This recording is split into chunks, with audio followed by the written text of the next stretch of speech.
Aujourd'hui, une pensée émue pour le foot. Ce sport que j'aime tant, apprécié tous les 2 ans par la majorité du peuple et détesté le reste du temps, pour 1000 raisons aussi valables qu'une candidature de Manuel Valls dans n'importe quel pays. Une des critiques qui revient souvent, c'est les footballeurs sont payés trop cher. Trop cher par rapport à quoi? Par rapport à leur utilité, à part 2-3 coupes qui se sont formées en parlant 3-5-2 et 4-3-3, c'est vrai qu'ils sont beaucoup trop payés.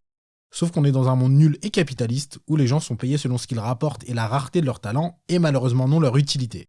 Sinon, les aides-soignants tiraient au taf en Y sur un T-Max. Et le fait est que les joueurs rapportent énormément d'argent et que leur talent est très rare. Il y a un paradoxe que j'aime beaucoup, c'est les gens qui résument le taf des footballeurs à courir derrière un ballon en disant en plus qu'ils sont trop payés. Bon, pourquoi pas, c'est une façon de voir les choses. Je vais poser un postulat évident. 99,9% des gens aimeraient gagner des millions sans rien faire. Sinon, on ne serait pas spammé par les pubs qui nous proposent de gagner 75 000 € par mois depuis chez soi, avec une connexion internet, un smartphone, un pied de biche et une connaissance approximative de la table de 10. Bah, si c'est si simple d'être footballeur, pourquoi tous ceux qui disent que c'est simple gardent leur taf chiant, qui paient pas des millions par mois pour devenir footballeur? Parce que c'est pas simple du tout. Je répète que oui, dans un monde idéal, les footballeurs pros seraient pas aussi payés, mais entre le moment où je l'ai dit et maintenant, le monde n'a pas changé vu que c'était il y a 1 minute. Être footballeur pro, c'est compliqué parce que ça nécessite une combinaison de choses qui sont pas si évidentes que ça à réunir. Bon, déjà, il faut pas être mauvais avec ses pieds. Quoique, quand tu regardes certains matchs de Ligue 1, tu peux remettre ça en doute. Il faut avoir un niveau athlétique impressionnant parce que jouer 90 minutes de foot de haut niveau toutes les semaines, voire tous les 3-4 jours pour certains, c'est un peu plus physique que de simplement regarder. Certains diront que Marco Verratti ne finit toujours pas ses matchs à son grand âge, mais c'est compliqué quand tu fumes un paquet par jour. Et surtout, il faut un mental de fou. On peut élargir ça aux sportifs en général, on se rend pas compte mais leur taf c'est de gagner contre d'autres gens. Il y a peu de métiers dont c'est le cas. Le seul qui me vient en tête, c'est avocat, et encore. Tu peux ne pas obtenir ce que tu veux sur une affaire parce que les circonstances étaient très défavorables. Là, le foot, c'est 11 contre 11, tu peux pas te défiler. Et on parle de mental, du coup, je voulais aussi parler d'intelligence dans le foot. Pareil, j'entends beaucoup de phrases du style « les footballeurs ne sont pas très intelligents ». C'est à la fois vrai et faux.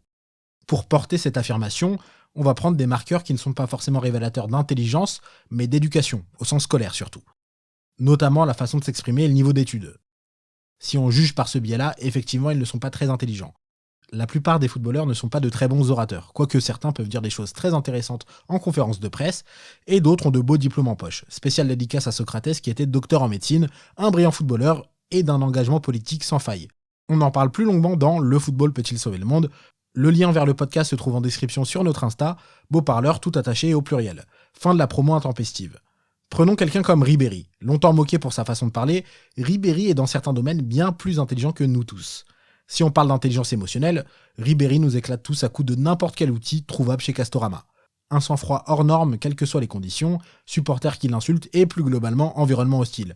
Une empathie ultra développée qui lui permet de sentir où sont les joueurs sur le terrain, leur état émotionnel, leur niveau de fatigue à tel ou tel moment, malgré qu'il ait déjà couru 10 km. Une capacité à prendre des décisions hyper rapidement et surtout hyper pertinentes. Et j'en passe. Sans parler de ses capacités techniques de footballeur qui sont incroyables, ses capacités émotionnelles et cognitives sont hors normes. Mais parce qu'une majorité de gens considèrent qu'on est intelligent quand on utilise correctement le subjonctif, il est et restera moqué. Le classisme dans toute sa splendeur. Bon, après, sur ce plan, t'as aussi des footballeurs bêtes comme du foin qui sont juste capables d'aller très vite, tout droit. C'est tout. Et on parlait de mental, j'oublie d'en parler, mais la pression, bordel. Le 3/4 d'entre nous, moi compris, dormaient pas de la nuit quand fallait faire une présentation éclatée devant 15 personnes tout aussi éclatées en cours. Donc imagine ce que c'est de tirer un pénalty en finale de Coupe du Monde. Dans cette situation, perso, je pense que mon âme tremble. Mais peut-être que je défends le foot avec trop de véhémence, mais ce sport en tant qu'être humain m'a beaucoup apporté. Il y a bien longtemps, j'étais un petit garçon extrêmement timide, à la limite du mutisme. Mon père a bien vu que tout petit, j'étais pas du tout sociable, donc il a décidé de m'inscrire au foot. Et petit à petit, je me suis ouvert aux autres et au monde, jusqu'à atteindre la désinhibition ultime, chanter des chansons paillardes à 2h du matin, au milieu de gens que je ne connaissais pas. Plus sérieusement, je serais certainement pas le même si je n'avais pas fait de foot plus jeune. Je serais certainement pas en train de faire ce podcast.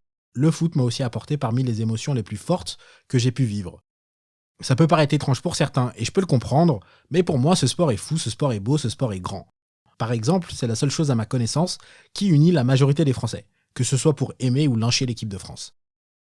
Sur ce, on se retrouve dans un an pour fêter, pourquoi pas, la 3e étoile sur le maillot après avoir battu en finale un vaillant Turkménistan. Après tout, c'est du foot, donc tout est possible. À très vite. Merci d'avoir écouté cette pensée émue. Vous pouvez suivre les dernières sorties de ce podcast et des autres podcasts beau parleurs, les divers contenus sur les thématiques engagées qu'on traite et plein d'autres belles choses sur notre Instagram. C'est beau parleur tout attaché au pluriel. À très vite.